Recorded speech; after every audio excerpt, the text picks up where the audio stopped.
So in this video we will be discussing about lipids. Lipids are organic compounds, which means they are basically hydrocarbons. So they basically have hydrogen, carbon and oxygen in their structures. So nature wise they are non-polar in nature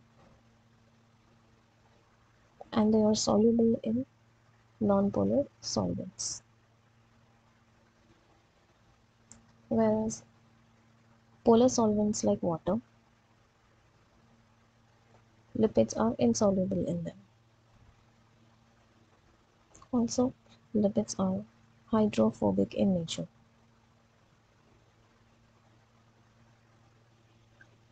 So majority of the time they are hydrophobic in nature and they have one more property, that is having amphipathic property. So with amphipathic, the meaning is that they contain both polar and non-polar regions. Okay, so if we see the structure of a lipid molecule, the polar head will contain oxygen and the non-polar tail. Okay, so polar is always a head and a non-polar will be the tail part, and this tail part is made up of a hydrocarbon chain.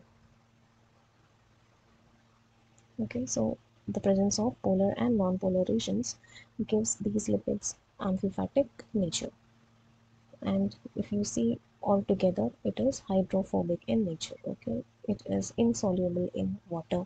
Okay, or you can say it repels water.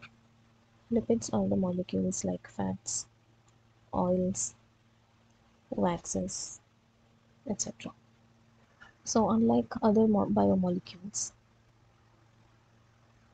like we have carbohydrates, proteins, nucleic acids, so unlike these, lipids are different.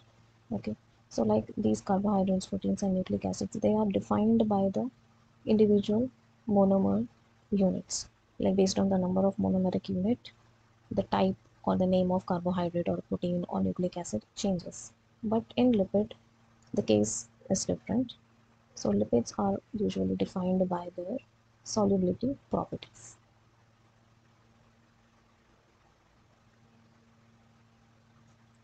So the way to differentiate different types of lipids is the differences in their solubility.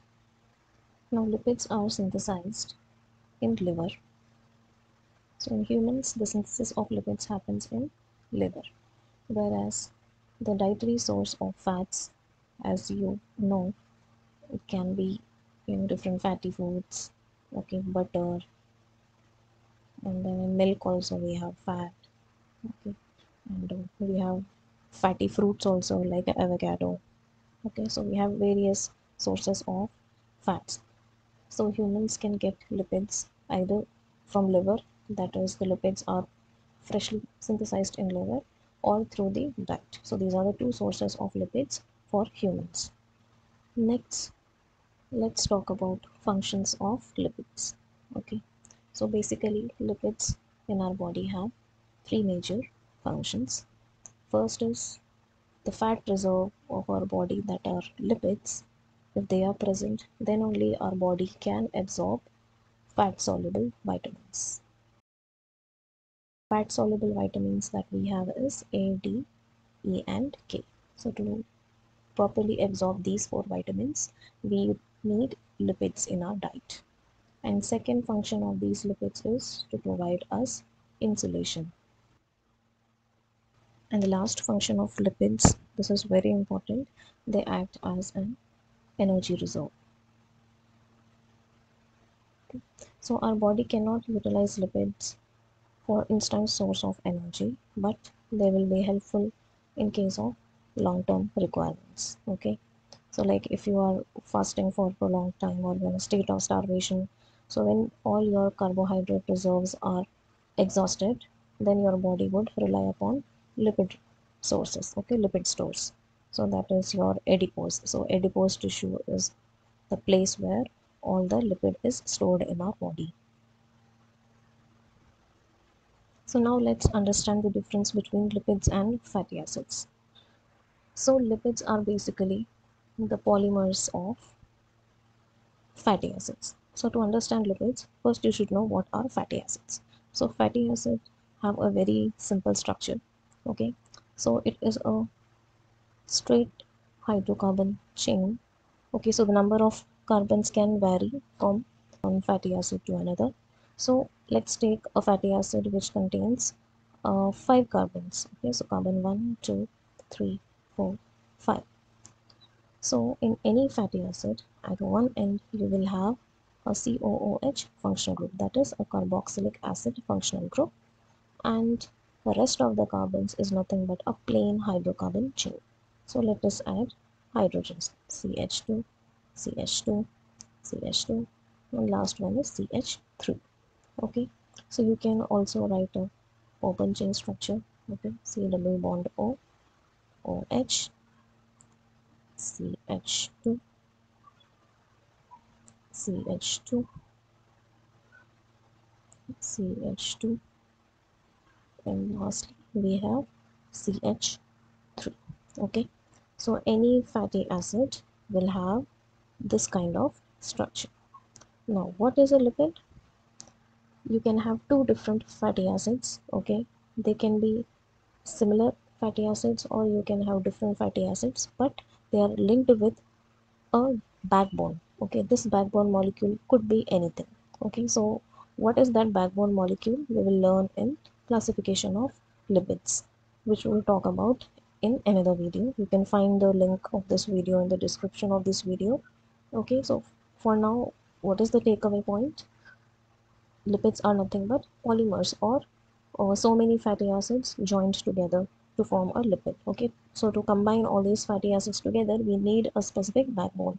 Okay, so this is what is a lipid and fatty acids.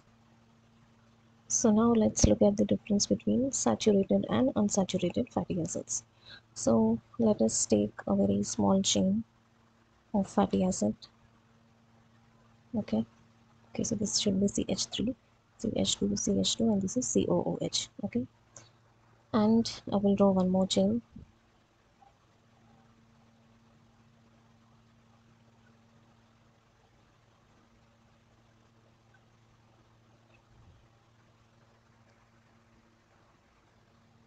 So here this should be CH, okay, not CH2.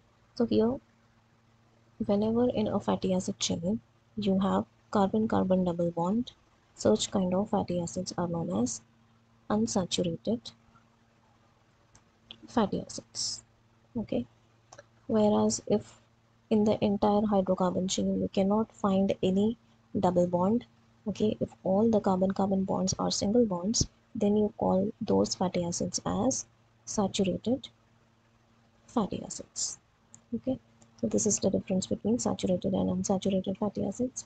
So now, which one are healthier? So unsaturated fatty acids are healthier.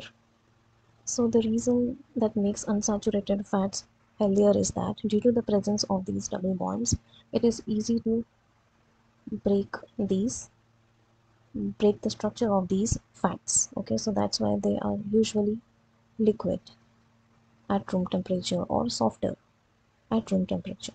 But when you talk about saturated fats, the problem is that due to all the single bonds, saturated fats get a rigid structure. Okay, so most of the time they are solid at room temperature. Okay, so due to this, they accumulate in our body. Okay, so accumulation leads to a problem called atherosclerosis. Okay, atherosclerosis is nothing but plaque formation in our blood vessels. Okay, and this blocks our arteries. Okay, so if arteries are blocked, blood flow will be blocked. Okay, and due to this you can get different cardiovascular disorders. Okay, so that's why due to the nature of carbon carbon bonds, if it's single, all the bonds are single, then this provides rigidity to its structure, so at room temperature they are solid. And in unsaturated fat, due to the presence of double bonds, it gets easier for them to get broken at room temperature. So most of the time unsaturated fatty acids, they exist in liquid or comparatively softer form at room temperature. Then most of the time animal fats, okay, animal fats are saturated, and plant source fats, okay, they are unsaturated, so they are comparatively healthier, okay, they do not accumulate in our body. Okay, so now let us look at some of the common fatty acids that exist in nature. So as I already told you, based on the number of carbon atoms, the name of this fatty acid changes, okay. So if it is 12 carbon containing fatty acid, it is known as lauric acid, okay. So number of double bonds are still 0, so it is saturated fat. Then its melting point is 43 and the source is coconut. Then we have 14 carbons molecule known as myristic acid, okay. Its melting point is 54 and it is derived from nutmeg. Then we have 16 carbon molecule called palmitic acid, okay. Its melting point is 62 and it is derived from palm.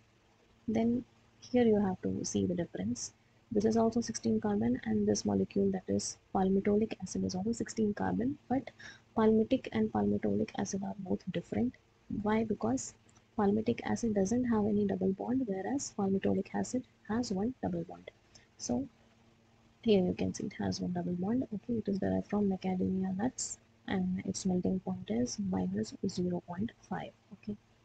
Then we have all 18 carbon containing fatty acids, but based on the number of double bonds they have, the name changes, okay. One with no double bond is stearic acid, and the one with only single double bond is oleic acid, and with two double bond it is linoleic acid, and with three double bond it is linolenic acid, okay. So this is how you can see the melting point changes. And the sources of stearic acid is lard, oleic acid is olive, linoleic acid is safflower, and linolenic acid is flax. Okay, so we are done with this video. So in the next video, we will talk about classification of lipids. So please make sure you check out this video to improve your knowledge on lipids. Okay, so take care. Bye bye.